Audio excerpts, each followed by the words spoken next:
All right, welcome back to the Gateway Pod. I'm Tyler. I'm Jacob. And we're gonna break down some end of the season stuff with hockey and basketball today. Obviously, disappointing finishes for both teams, Yeah. especially hockey. And then basketball getting bounced in the semifinal, which isn't the worst thing in the world, but compared to where they were last year, it's a bit of a. They had bigger aspirations, but we'll Yeah. go over into everything that factored into the semifinal loss for the Omaha basketball team. But yeah, like he said, we'll start with hockey and how their season went and how it ended. So, gosh, what a disappointing hockey season. I just don't like. I have a lot of thoughts and we'll get into it, but the bringing in all the new Canadian players, bringing in 15 guys, I just don't think was a smart decision. Because I don't know, they never meshed properly, and I think especially with with Gabinet teams, they always get the best out of their players, and it just did not happen this year.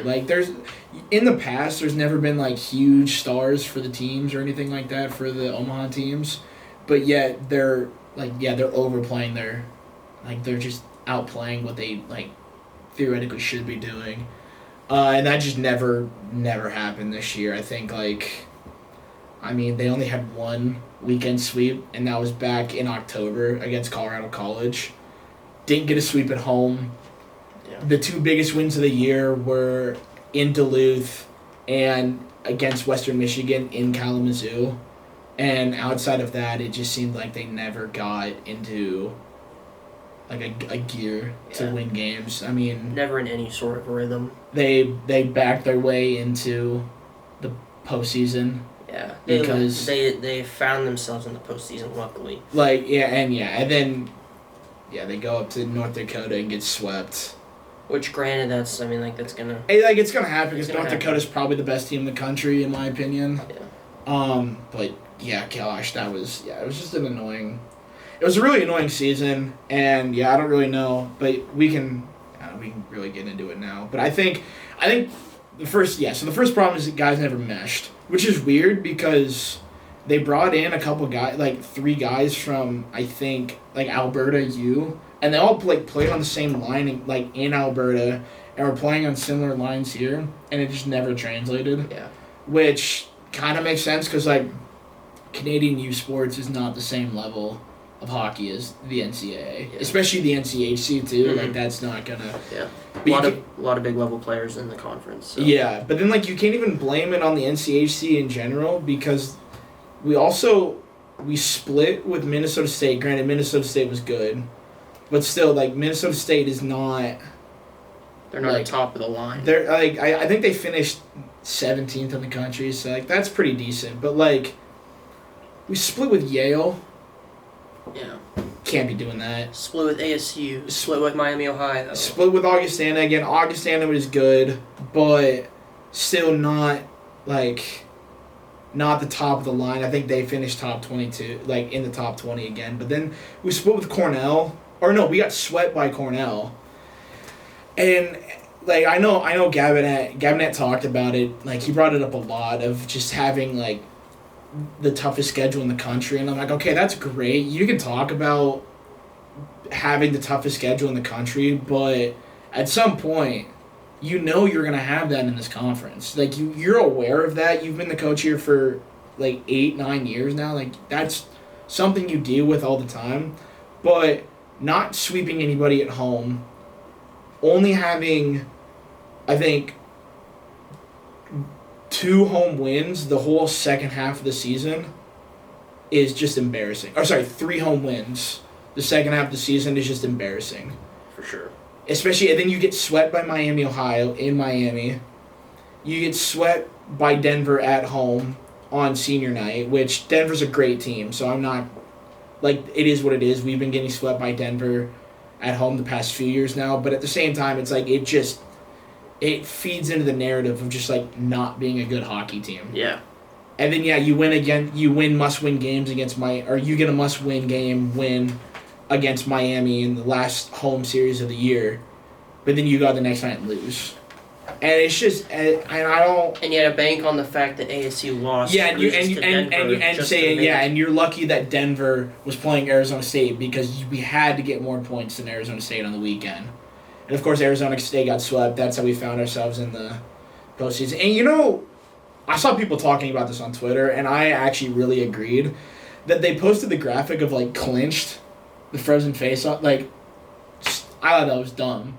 Because, someone pointed it out that they were like, we didn't clinch anything. We backed into it. Arizona State clinched it for us. Yeah, Arizona State clinched it Denver for us. clinched So it. that was already, I don't know. If we're trying to be a serious program, that's not the way to go about it because you can't, yes, making the playoffs is fun. Yes, everything like that. But you can't treat it as we did our job to get it. It's we really didn't do our job because we had to rely on another team to lose. Yeah. If you did your job, you wouldn't have to rely on somebody else. There would be no question you make it if you won that game. If you wanted to do your job, you would have swept St. Cloud at home. You would have swept Colorado College at home. You would have swept Colorado College at home. You wouldn't have gotten swept by Miami, Ohio. You would have lost 3 of 4 against Miami, Ohio. Yeah, you wouldn't lose. Yeah, because not that Miami's, especially this year, Miami's not a bad team. No, they receive votes in the but they're still they've been in the basement of the NCHC for the past 5-6 years. Yeah, and you can't just let them come into your own barn and beat you. Mm-hmm. You just cannot let that happen. And then, so then go to Tempe in a weekend that basically can decide the the last spot for the NCHC tournament, and you win the first game, and you go out and lose the next game 6-3. And the most annoying thing about that game is that UNO had a chance to kind of make some stuff happen. They tied it 3-3 in the third period, and then gave up 3 straight goals to lose.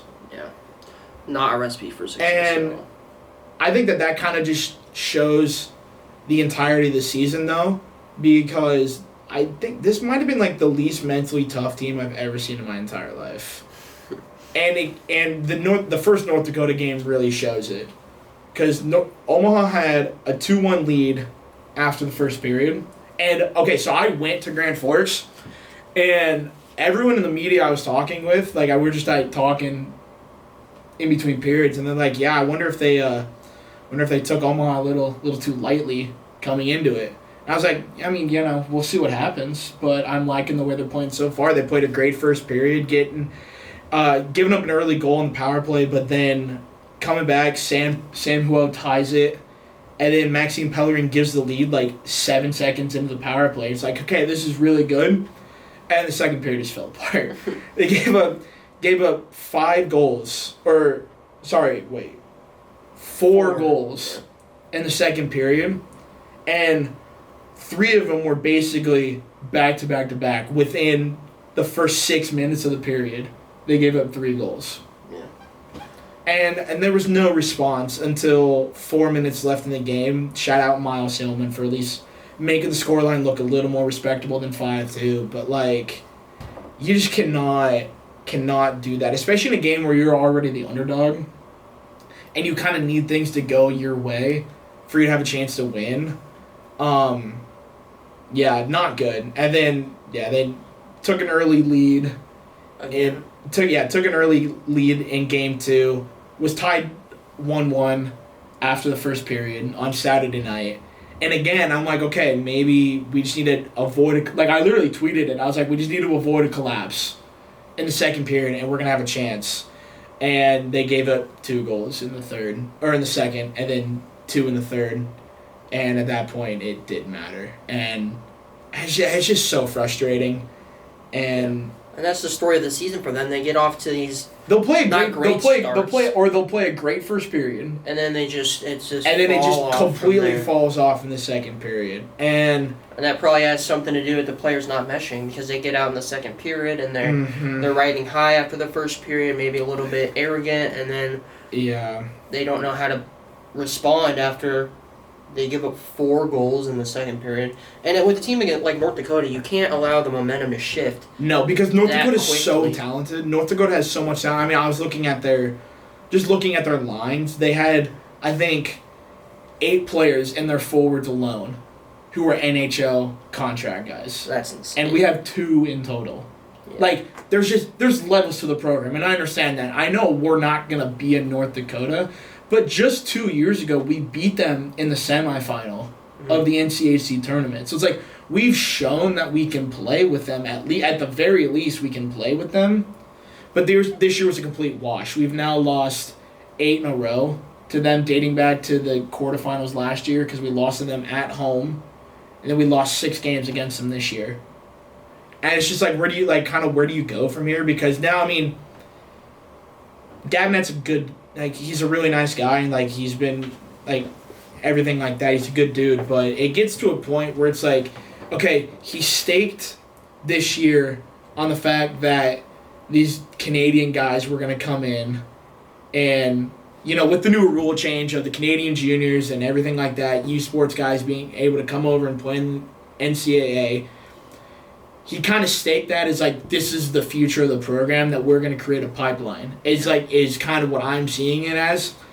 And you're just saying, year one, it did not work in the slightest. I think that's an understatement. It not working is me being nice, and if we really want to get into it, we can, because I have super strong thoughts. So, off rip, there were a few guys who actually were very, very good for Omaha this year, in my opinion. So, Maxime Pellerin, team high 23 points, 10 goals, 13 assists. He had 2 goals on the weekend against North Dakota.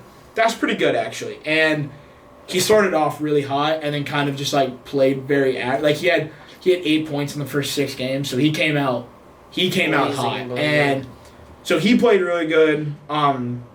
He's a juniors guy, so that made sense. He's a U Sports guy, but not Alberta. So his game translated really well. And then Jeremy Loranger was incredible this year as a freshman. He had 19 total points, 12 assists, 7 goals. He came on really late in the year. He was really good. Luke Woodworth, same situation. He finished with 21 points, 17 assists, and 4 goals as a freshman. Trevor Wong, Marcus Wen, those guys were really, really good this year. And so they're at the top. And especially we're not losing any of those guys next year as long as they all stay. So super excited to see them develop at the college level. But then just guys like Spencer Sova, he had 9 points. And granted, he's a defenseman, so it's a bit different, but still only 7 goals. It's just not going to cut it. Again, Sean Chagall is the perfect example, I think, because he had 13 points all year, 8 goals, 5 assists. U Sport guy. I don't know. It was him, Lejoie, and Brett Highland, who were the Alberta guys. And just talking to people, I was just thinking, I'm like, there's some guys, the Canadian juniors guys are really good. Again, Jeremy Loranger, Marcus Wen, and Trevor Wong are really good examples of it, I think, of guys who, they were good. Obviously with Wen and Loranger being the major juniors guys, I think their game translated way better than some of the U Sports guys. But some of the U Sports guys, they were just taking up space on the ice. And it didn't seem like they were really... I know, obviously it's easy for me to say that's they're not doing... they're not getting points, therefore they're not producing. But at the same time, points, even as defensemen, can really show how good you are. And, guys like Aiden De La Gorgendier only having 13 points on the year as a defenseman is the assist numbers, the goals for the defenseman aren't as important, because especially if you're a defense first type guy, obviously your goal numbers aren't going to be that high. But De La Gorgendier was on every first unit. He was on every power play for Omaha. And the power play numbers weren't awful, by the end of the year. I think they were at like 23%, which is like a little below average, but not terrible. But you would have liked to see him get more assists, for sure, especially on those power plays. Yeah, just a weird year. I think next year, there's a few more juniors guys coming. I don't think there's nearly as many U Sport guys coming. Granted, the portal hasn't opened yet, so we won't really know on the U Sports guys until that happens. I think the portal opens in late March, early April, kind of around the time where the Frozen Four is. Yeah, so it'll be an interesting year. Interesting to see kind of just how that all plays out. For as much as like this team frustrated me, there were moments where I was like, I actually do really love the team. Like, I think the guys were always talking about how much fun they had together. And so, like, that's really good to have that, obviously. I think, like, the team had a lot of fun personalities. And obviously, like, the senior class, too, is incredible. Griffin Lucky, captain, been here all 4 years. Simon Lacosi, captain, been here all 4 years. Jacob Slippick, Cam Mitchell, guys, again, been here all 4 years. And, yeah, it's going to be really sad to see them go. Tyler Rollwagon, Jacob Gavin, those guys as well. Like, it's tough to see them go, and obviously it's not the year that they wanted, but they've given so much to the program. Like, they really have been the foundation. To have that many guys be here all 4 years, especially in the era of just, like, transfer portal, NIL, to have guys for 4 years like that is really, really cool. And, yeah, I talked to Griff a couple different times, and he's one of the nicest guys I've ever met.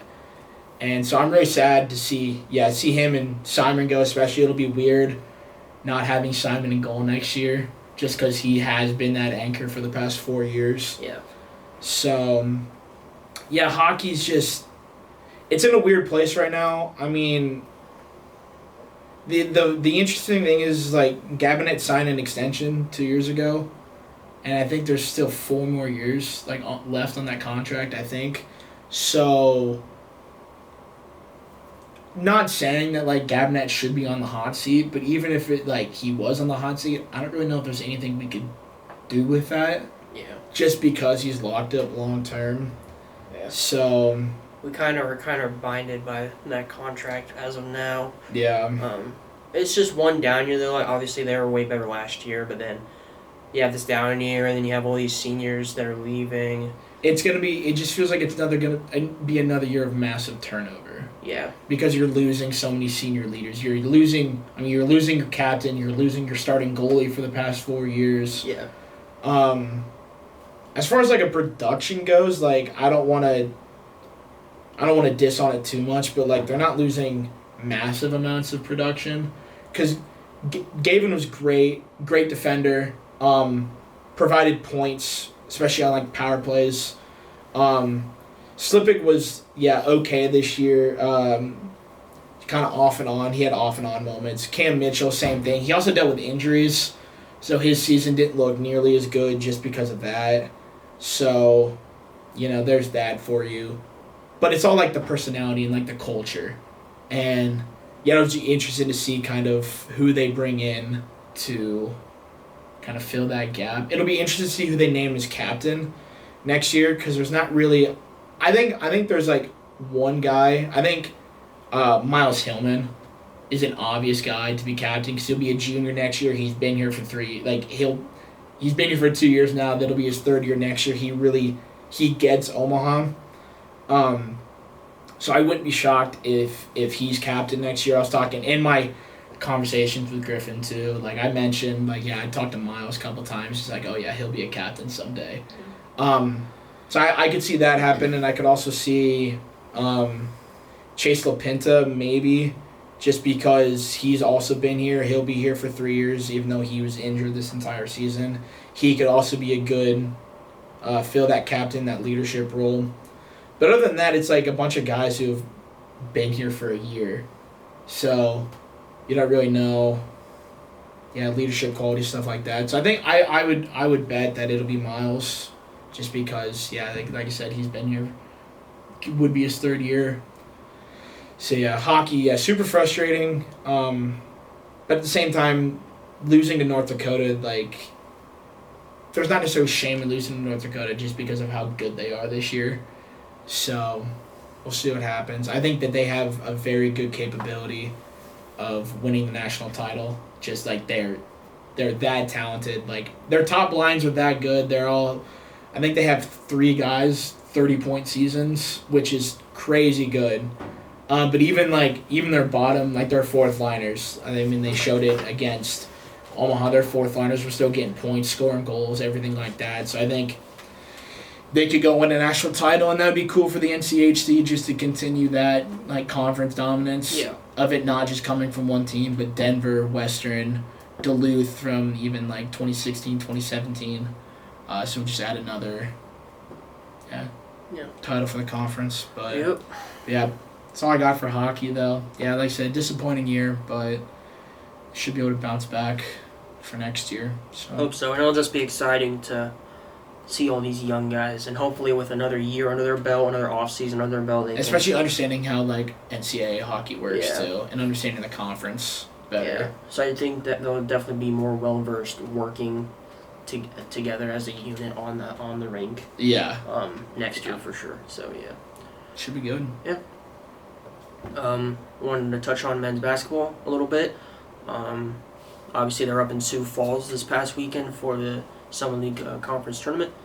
They won their quarterfinal game versus South Dakota, which was great. Go Mavs. We were up there. The Gateway was up there. Talked to some players after the game. They were very happy with their performance. Obviously they lost to the Coyotes the first 2 times around, and then they conquer their demons. They win. Gave them the belt. Yeah, they won by 14 points. That's pretty good. Yeah, so they just didn't miss in that game. Lance Walls at 18 points. He knocked down 3 3-pointers. Jay-Sean Glover continues to score off the bench with 25 points. And Julian Margrave scored 11 points. Funny thing is, he hadn't scored in a game since New Year's Day. Really? Shout out Jordan Sarnoff for that little tidbit. That's really interesting. Has he just not been has he been not playing as much? He just really hasn't been in the rotation. Interesting. And he's probably their best stretch big. He comes off those pick and rolls. He can hit the 3. He was 3 for 10 on 3-pointers that game. His first point since the conference opener. Yeah. That was against South Dakota State. So yeah, they win that game. They move on to play the number 1 seed North Dakota State.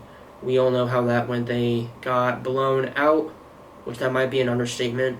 Again, they lost the first 2 matchups versus NDSU, but those were way closer than the Saturday night game was. Obviously, they lost at home on a buzzer beater by Damari Wheeler-Thomas, and they lost at their place.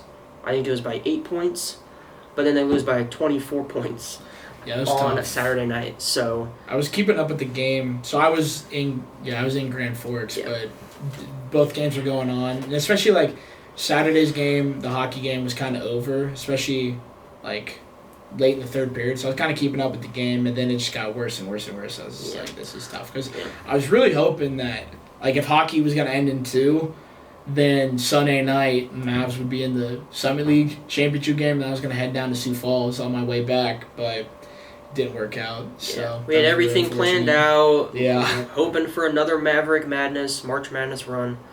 But it was all for naught, unfortunately. And NDSU ended up winning the conference tournament over North Dakota on Sunday night. So congrats to the Bison. I think that's their first time in the tournament since 2019. I think I read that somewhere. Right, yeah. But yeah, when you start the game giving up an 11-0 scoring run, that kind of just sets the tone for how the game is going to go at that point. Yeah.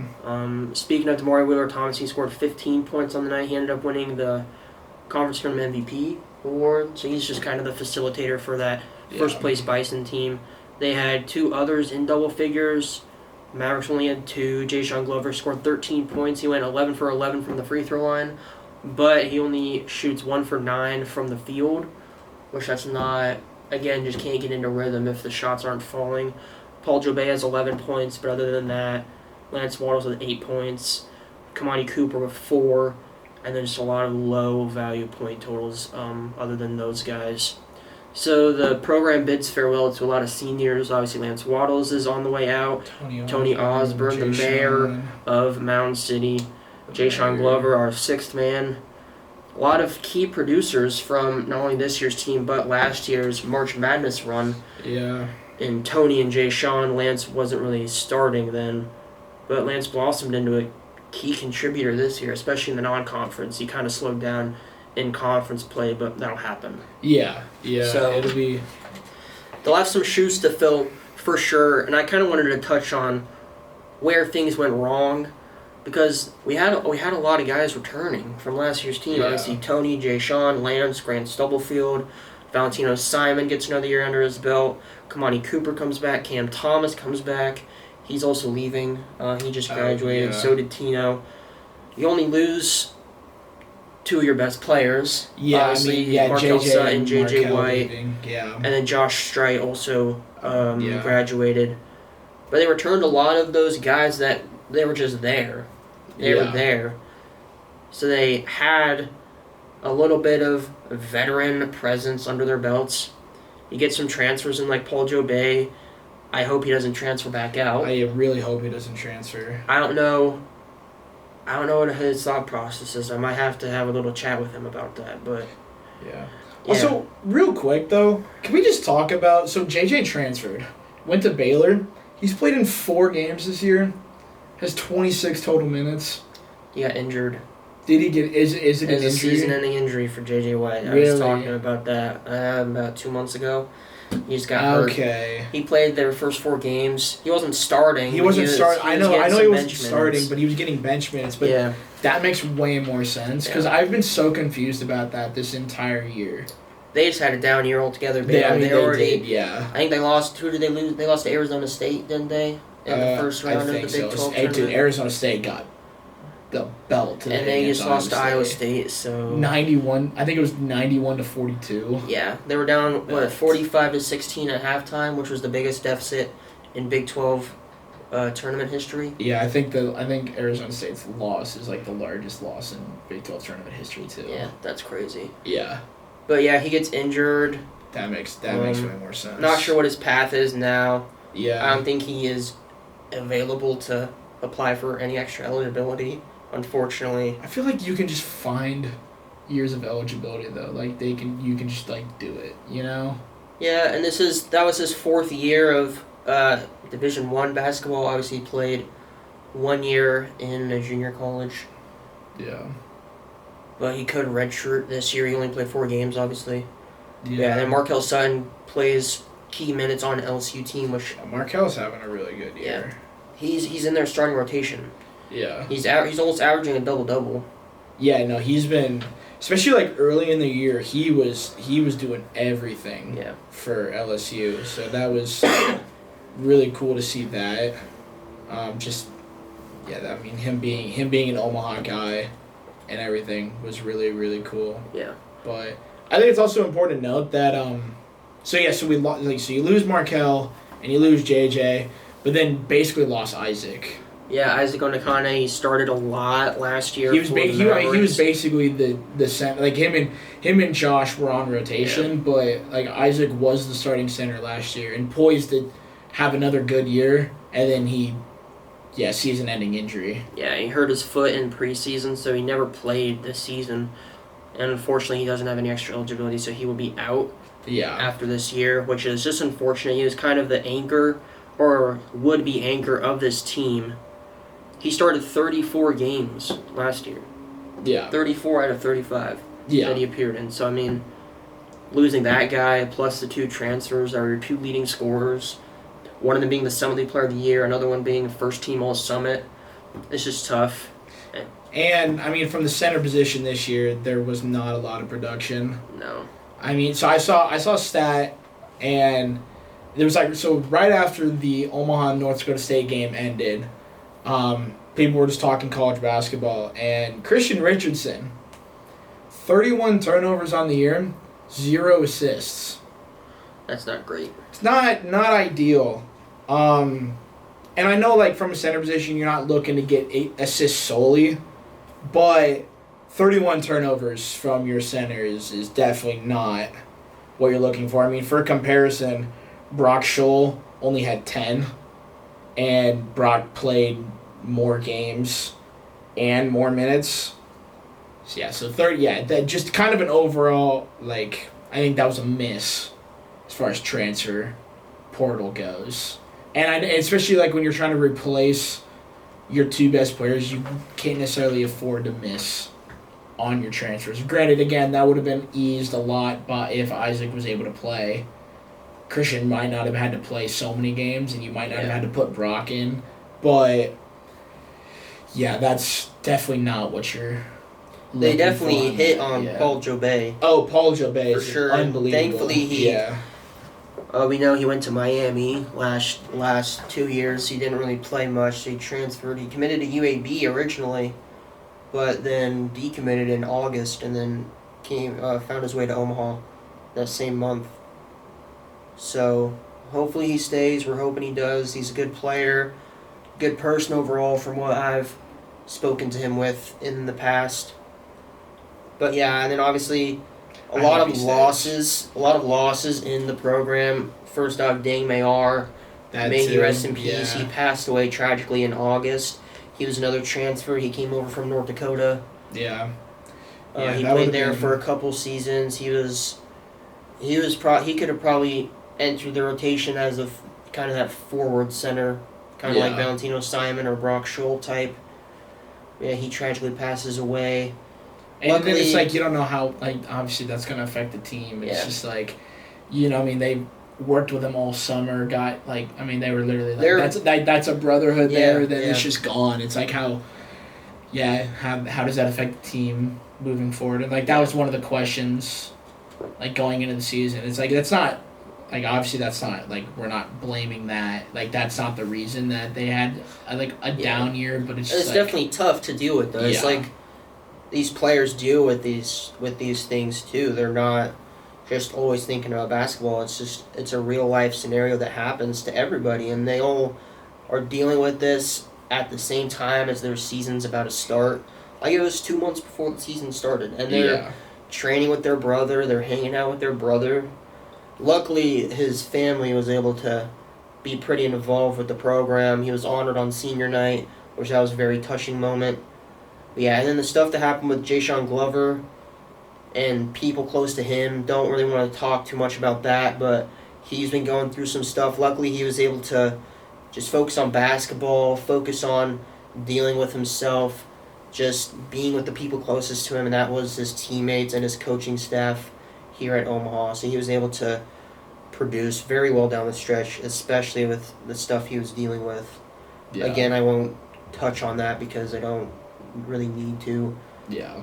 But yeah. So it's just a weird year for basketball. Yeah. And then outside of Isaac, a lot of injuries. Tony Osborne misses some games. Yeah. Grant Stubblefield misses some games. It took Tony a while to really get back into the rhythm that, we know Tony for, especially like compared to where he was last year. He's like, he never didn't seem like he fully got back to who he was because it was a shoulder injury, wasn't it? Yeah. Yeah, so it's like shoulder injury, especially as a shooter like that, like that's a tough.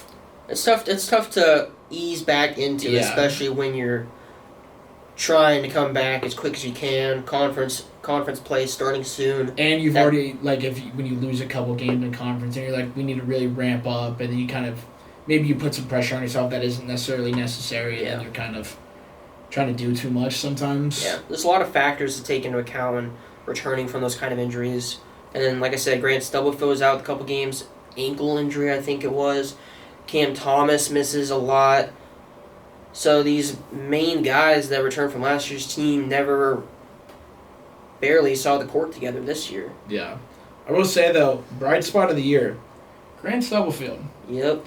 After really not really producing at all his freshman and sophomore year, he really took that starting point guard, that point guard role, and ran with it. And shout out Isaac Nielsen for always being a Grant Stubblefield guy when nobody else was. He knows ball. Yeah, guy knows ball. OG at the gateway. We're the new wave, but we still believe in Grant Stubblefield. Yeah. It's easier for us to believe in Grant Stubblefield, though, when he's doing... what was it, senior night? He put a dude on a poster First guy I texted was Isaac. I was like, yeah, you have to see this. And Isaac was very, very proud in that moment. So the growth of Grant Stubblefield is not going unnoticed here at the Gateway. But then so Grant had a great year. Yeah, we talked about Paul Jobay just doing what he does. Hopefully he doesn't leave because he's a guy that you can build the team around, especially for next year. Because he's a junior this year, isn't he? Yeah, he'll be a senior next year. Yeah, so it's like you can build the team around him next year, and go for another run again at the NCAA tournament. Yeah, so. And the Summer League is always wide open. You got some powerhouse. I think St. Thomas will probably assume the role of that powerhouse kind of team. They're just always good, and they have some big names on their team. Yeah. Always. Yeah. So. Yeah, St. Thomas. But then it's also just like. And this is how it is with all Summer League sports, but especially because all you need to do is win your conference tournament to get the NCAA tournament. Everything's wide open, and you just need to get hot for a week in March. Yeah. A weekend in March. If you play good, it'd be 3 games. Like as long as you're not in that 8-9 playing game, you win 3 games, 4 games, and you're in the NCAA tournament. So that creates a lot of just like. In like January, February, especially in January, it's like if you're not playing your best at that point, it's like, okay, because you're trying to peak late, not peak early. It'll be interesting to see what happens next year with them for sure. But yeah, it's just a weird, really, really weird year for basketball. Yeah. They got a lot of guys leaving, like I said before, Lance Waddles, Tony Osborne, Jayshon Glover, Christian Richardson's graduating, Cam Thomas is graduating, Tino's graduating. And then Isaac obviously is leaving as well. So right now, a lot of holes to fill. Right now, the main starters they have returning are Grant Stubblefield and Paul Jobay. Yeah. Albeit if he ends up returning to the team, which I believe he will. Yeah. I mean, so as of right now, your starters would be Grant, Jobay. At your. They're probably gonna get. They probably have to. They need a 3. Because right now they don't. Right now there's really not a 3 on the roster. Yeah, you could probably slot Brock Scholl into that 4 spot. But yeah, that 4 or 5. Well, actually, yeah, that 4 definitely. But then that's center position. Yeah. So they need a 3, and they need a 5 to complete the starting 5, and then because then you still have Julian Margrave off the bench, or I guess he's a senior, so he's done. But he wasn't honored on senior night, so I don't know. Yeah, I know. So that's what throws me off. So I wonder if he's coming back then, because he could be good as a 4, a 3 or a 4. If you want to slide Marcus Gillespie in the 2, you probably can, and you can shift Jobay to the 3. Yeah. Marcus Gillespie is a incoming freshman. He's the highest rated recruit. Oh yeah, he's a 3-star, right? Ever committed to Omaha. He's a 4-star on some sites. He's a 4-star on some sites, he's a consensus 3-star. Consensus 3-star, which is massive. That's big for some of these massive schools. For the program. You may not think that's big for any Division I, but that's very big for Omaha. And then obviously they'll hit the transfer portal with some guys. Yeah. Like they did with Paul Jobay, Julian Margrave. Yeah. Well, and you don't necessarily want to put a freshman into that position where you're going to be a starter day one, because it's if it doesn't click and you've kind of banked on that, then your season's kind of a wash at that point. Yeah. So they'll hit the portal hard again, and I wouldn't be shocked if puts another run together next year, just because and the coaching staff they're amazing. Great coaching staff, literally changed the program, so they can definitely get the job done. Obviously, bringing in a 3-star, consensus 3-star is huge. And they still have that pull in the portal, to, as we've seen with, Paul Jobay. To really make it happen. So I'm not too worried about basketball next year. Obviously, it's gonna, it'll depend on, factors outside of their control as far as how good they play. But, it would not shock me to see them go and put together another run. Yeah. So. Yeah, that's pretty much all we got today for this edition of the Gateway Podcast. We'll see you guys next week. Yep. Peace out. Thanks for watching.